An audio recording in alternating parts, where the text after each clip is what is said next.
Kasagaran nilang iingon, nga paghihigugma ni mga usa ka tawo, dili nimo biyaan, dili nimo pasagdan, ug ilaban lang hangtod sa kahangturan.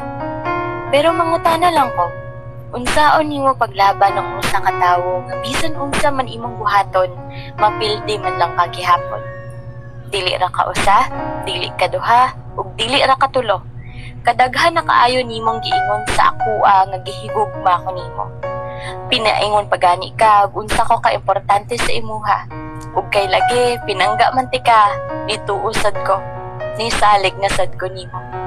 Naglibog lang jud ko kay nganong sa kada pag-ingon nimo I love you, lahi man sad ng mga gipakita nimo. Love ko nimo pero kaya ko nimong antuson. Love ko nimo pero kinahanglan pa na akong manglimo sa imong oras ug atensyon.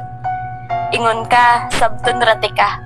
Wala ko'y reklamong nisunod kay love lagi ka. Pero hangtod kanus ako magsige na lang og sabot nimo.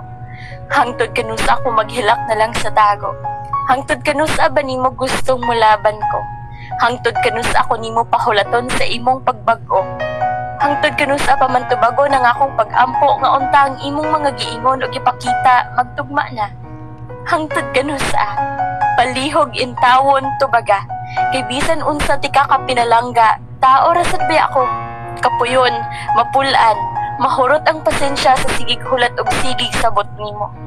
Kay kabalo ka, murag dili na ko mutuo anang ingon nila nga pag love nimo ang usa ka tawo, dili nimo dapat biyaan, kay dapat lang ampingan ug ilaban hangtod sa kahangturan. Kay akong na-realize nga nganong ako mang ilaban ng isa ka tawong dili man gani mahatag ang gugma nga dapat na akong masinatian. Bisan unsa pa kagihigugma, bisan unsa pa kaka-importante sa akua.